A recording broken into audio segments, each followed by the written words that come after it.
Ya, pemirsa, Pemprov DKI berencana akan menertibkan kawasan prostitusi dan perjudian di Kalijodo.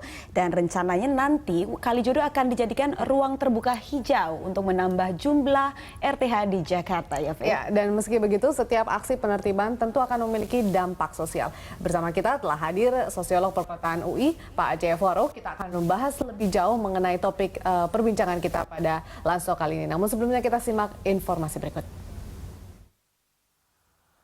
Pemprov DKI akan segera menertibkan kawasan Kalijodo. Terlebih setelah kejadian Fortuner maut yang menewaskan 4 orang. Mobil itu membawa 9 orang setelah berpesta miras di kawasan Kalijodo sebelum menabrak motor dan mengakibatkan kecelakaan. Kalijodo akan disulap menjadi ruang terbuka hijau. Penertiban kawasan lampu merah ini sebenarnya sudah direncanakan sejak dulu, namun Pemprov selalu terkendala dengan skala prioritas karena mendahulukan penertiban kawasan penyebab banjir. Adanya kejadian Fortuner maut membuat Gubernur Basuki Cahayapurnama akhirnya mempercepat rencana penertiban tempat ini. Selain Kalijodo, kita tentunya mendukung kawasan hitam lain untuk ditertibkan demi menyelamatkan generasi muda. Kalijodo kita lagi teliti, kita udah tahu siapa pemainnya, kita udah identifikasi bosnya mana, yang ngaku preman mana. Nah, yang pasti Kapolda, Pangdam sudah siap mendukung. Kita tinggal kirim peringatan 1, 2, 3. Nah, wali kota merasa perlu pendekatan dulu. Kalau mereka nggak mau pendekatan ya kirim 1, 2, 3. Lebih berat dari Tanah Abang, Pak. Kalau kamu bilang bentrok, ya pasti akan bentrok. Orang nudukin sungai aja nggak terima kok, apalagi sumber duit. Kalau betul di situ ada perjudian, ini perputaran uangnya besar. Kalau betul ada perjudian ya, berarti ada oknum-oknum yang terlibat. Nah, pasti akan perlawanan. Nah, kalau perlawanan saya serahkan ada protapnya kok. Kalau kamu melawan itu pasti ada protap, aparat itu ada protap. Ya kan? Kita sih siap.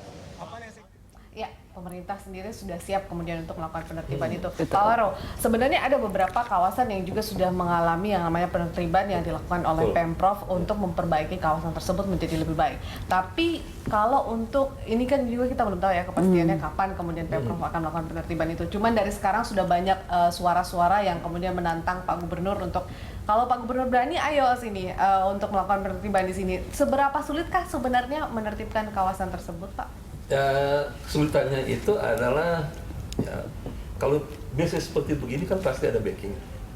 Yang sulit itu adalah backing ya kan. Tapi yang juga sulit yang kedua, yang bekerja itu mau pindah, tapi mereka itu tidak sesulit seperti itu. Kenapa? Karena pengalaman dari Surabaya, dari apa namanya Doli, Gang Doli ya. rupanya itu ada semacam network ya kan. Memang intinya adalah bicara tentang prostitusi, tapi di situ ada yang mencari uang makan, cari ini. Jadi kita melihat itu, jadi ada semacam set yang banyak, yang ada yang sangat keras, yang core, yang mempertahankan itu. Malahan yang terjadi di Surabaya itu pengalaman Surabaya umpamanya, yang memprotes itu bukan lagi yang Pekerjanya begitu ya? Termasuk bukan yang menjadi pemikir, tapi mereka yang mencari makan di situ ya kan, yang merupakan supporting. Saya menyebutkan ini sebagai katakanlah supporting institution yang melakukan itu. Nah, baik memang itu pemerintah kota memang mesti menghijaukan karena daerah itu harus benar boleh katakan cukup padat ya. Dan itu bisa kita ambil contoh umpamanya seperti yang bekas Keramat Tunggak yang sekarang menjadi Islamic Center ya. Hanya saja memang kalau toh memang mau lakukan penertiban ini, kata penertiban itu mungkin lebih mengarah pada bagaimana mengalih profesi mereka yang ada semua di situ. Sehingga mereka tidak kembali lagi ke situ. Tetapi dengan catatan bahwa pelacuran itu tidak akan hilang sepenuhnya begitu ya. Paling dia akan pindah ke lain kota. Ya, Pak Waro, ini kan menarik ya sebenarnya pada tahun 2014 itu Pemprov DKI pernah ada rencana untuk menertibkan lokalisasi Kalijodo begitu ya. Walaupun waktu itu penertibannya digunakan kata penertiban. Tadi kita sama-sama lihat ya, Fe, ya, bahwa Pak Ahok ini menyebutkan membubarkan, membongkar begitu surat pembongkaran.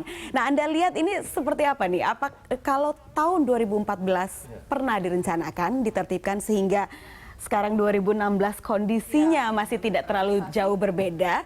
Menurut Anda kesulitannya apa? Apa memang harus Waro. Nah ini kembali lagi tata ruang. Oke. Ya kan pertanyaan sekarang itu adalah penggunaan tata ruang itu untuk apa? Ya kan sudah ada bahwa itu adalah harusnya mungkin barangkali tata ruang jalur hijau. Hijau. Iya. Ya kan? Nah kalau itu memang penertiban itu berkaitan dengan jalur hijau, itu kan ya bisa aja pemerintah punya dasar hukum untuk bisa melakukan itu, untuk melakukan supaya daerah itu akan jadi lebih tertib, lebih baik untuk hunian yang lebih sehat ya kan? Tapi pemberontakan warga yang ada di situ bagaimana ya? Apalagi ya Fea katanya iya, premanismenya Premanisme, betul. tinggi begitu katanya di Pasti. Kalijodo. Bagaimana Pak? Memang tinggi, karena di sana kan itu boleh kan katakan tadi kan backing ada ya kan. Tetapi seberapa jauh backing ini, saya kira mungkin dengan persuasif akan bisa lebih menguntungkan. Kenapa? Bisa mungkin dilakukan karena pertanyaan sekarang adalah satu ya kan, ya, yang preman itu dan yang pendukung itu tidak mau kehilangan keuntungan yang besar ya kan. Tetapi kalau konsepnya itu adalah penertiban adalah alih profesi, ibaratnya dengan alih profesi dipikirkan bagaimana mereka untuk pindah, karena ini mau nggak mau ini akan bakal jadi daerah penghijauan atau menata kota lebih baik. Karena Jakarta sedang menuju bentuk namanya kota yang good city ya kan. Oke. Ya kita tidak mau mendapat pemikiran orang-orang mengatakan Anda kalau mau itu datang aja ke Jakarta untuk hal yang seperti begitu, bukan? Citranya nggak harus begitu. Citranya ya? tidak Iya, Pak. begitu. Jadi apa yang dilakukan oleh katakanlah pemerintah kota udah benar. Hanya sekarang masalah kuat nggak ya? Kuat itu tergantung keberanian dari pemerintah kota dan cara pemerintah kota melakukan itu dengan hanya memberikan pengertian dan seperti tadi ya kan. Tapi apakah semudah itu? Saya katakan semudah itu adalah memang tidak mudah juga mencarikan profesi yang bagus buat mereka untuk menggantikan pendapatan mereka saat ini. Tapi kan ini juga kita melihat mental yang terbentuk saat ini adalah mereka yang sudah terbiasa bekerja seperti Tapi itu. ini Pak. momen yang cocok. Iya. Karena era pemerintahan Jokowi kan bagaimana membangun Revolusi mental begitu ya. Revolusi mental ya kan. Dan kalau toh ini kaitan dengan revolusi mental itu adalah baik, benar. Bahwa kita harus mesti merubah mental orang-orang apakah dia preman atau bukan ya kan. Bahwa melakukan prostitusi itu kan melanggar hukum, melanggar agama dan sebagainya yang ada di masyarakat ya kan. Jadi mentalnya tuh harus berpikir Anda boleh jadi preman profesi Anda begitu. Kalau di beberapa negara yang tadinya preman menjadi pengaman lokal ya kan. Jadi mereka bisa alih profesi, cuman memang kalau kita lihat jadi pertanyaan sekarang itu adalah mau nggak mereka mulai mengurangi tadinya katakanlah didapat 1 juta satu hari, sekarang pendapatannya itu berkurang karena itu yang jadi kalau istilah sekarang kan itu berkaitan dengan financial free ya kan.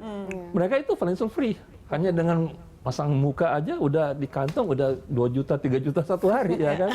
Dan apa menariknya Pak ya isunya yang berkembang begitu ya, Keramat Tunggak begitu sudah dialihkan profesi menjadi Islamic Center. Iya. Beberapa mungkin beralih profesi, tapi beberapa katanya justru pindah ke salah satunya adalah Kalijodo. mungkin ke Tuh, Kalijodo ya, gitu ya. malah menyebarnya Nah, ya. ini bagaimana ini? Karena masih punya alternatif yang lain ya kan. Nah tadi saya katakan ya alternatif yang lain adalah di sini dibenahi kemungkinan besar dia akan pindah ke kota lain yang belum melakukan hal seperti itu. Tetapi ke depan memang itu kehidupan kita akan mengarah ke situ. Karena bagaimanapun juga ini juga salah satu sumber yang menjadi dasar di mana orang-orang beragama mengatakan Anda tidak mampu untuk membuat satu kota yang religius ya, sekalipun tidak sangat religius, at least hilang. Singapura bisa kok.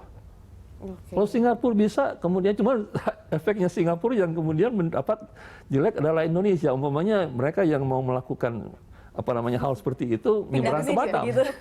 Karena di Batam sekarang, di Batam sana Anda bisa ya prostitusi, bisa juga gay atau homoseks sana ya kan.